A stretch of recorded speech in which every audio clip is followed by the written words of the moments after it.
Normal ken yam ka nasin kontin ba roch me ba jaling ki ba report me ba jaling. Report bialing ni a very important ke quick community ka. Take ne di chaka tenen yin ka ka turu gwasame. Kaman kap ka kwi tapa mendit. Take a tap medit men nang nan tamare we ke South Sudan. Jen menen yin magwat mo chaka kap.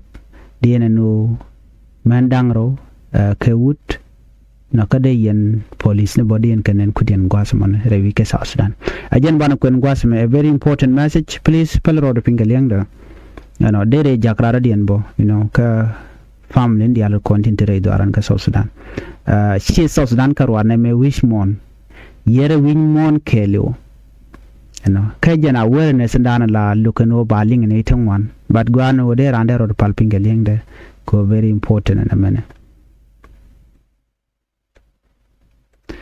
Kaja report many million corner mechanic contour denial.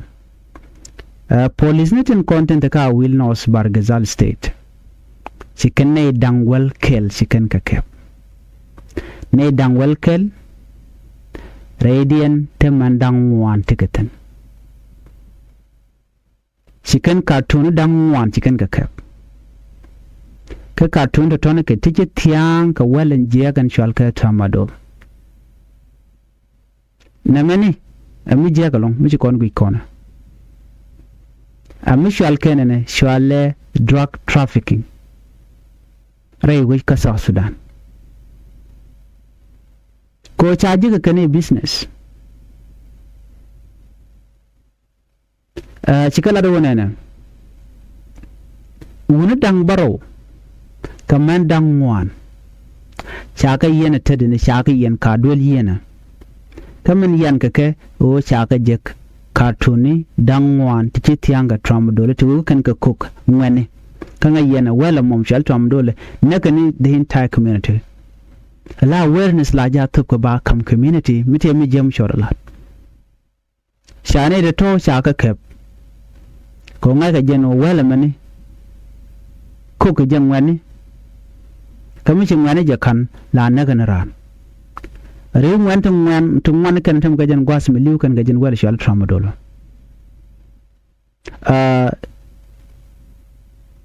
Berjan and Winimika will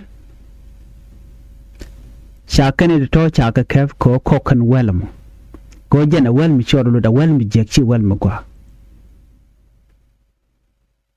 Any leader, kina community leader, especially right now, kakan jang at right corner. Genetic content la shalka CID, la native content shalka criminal investigation department, till la native corner shadwell shakalat, and a watch chicken investigation there chicanalat. Chicken a will point a chicken go to be Canadian corner quagga toto to shalka illegal drug, illegal trafficking. Can a drop down and yarkanaka go take a walti jack to shalka narcotics. Walang content but can not yarka chernat chinat chingani and chergo me ngani cham even young men cannot do anything. Government cha dear Gandhi al cha kula lar message jen mitika gad ling tika gat gan wet a jen wood a jen shek kajira mamula parent kadiere ka gad ku dear message me der guano derele. Lingi ni jen pa shengchi jen part of community a wilamo ala community jana nyeri chini shi dier ka god ken ki ka dorian a managing ba why not you tana jelin gwasme a one and well mem shall get from dollar jen ko pal point gun ko je destroyed jaga god ko big mental problem jen ko ka affect physically can mentally yer point jen ke yer nit ken your future dung young people. Mandan chiran manderan ola run alu jinwat chijal won kamila dije. Kajan quit tramadol kana men.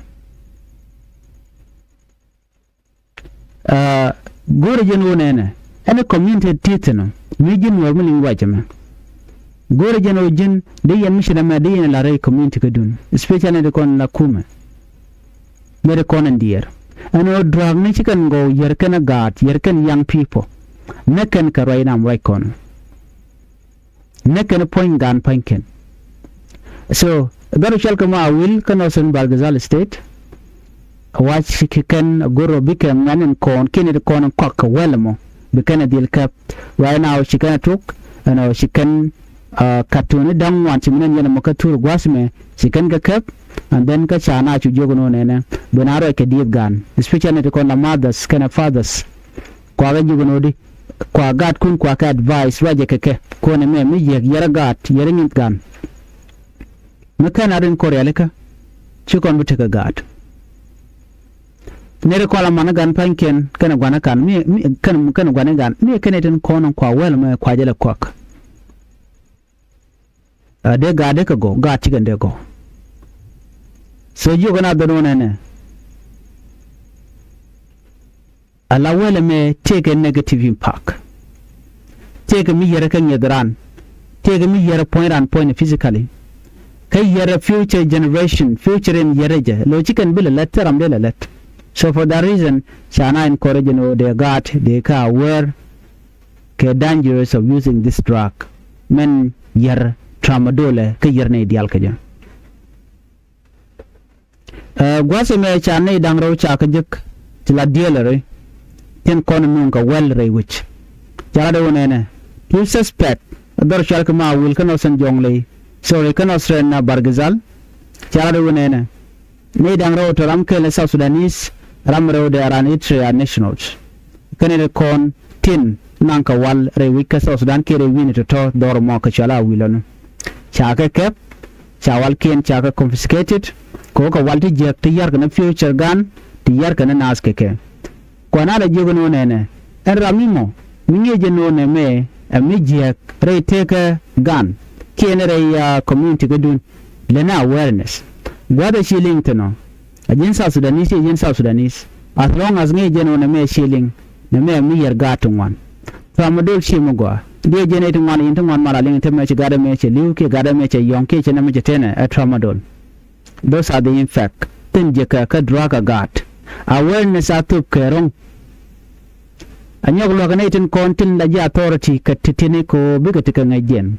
But you got mission and a mother, je, qua authority quack notify. Go never road by the way.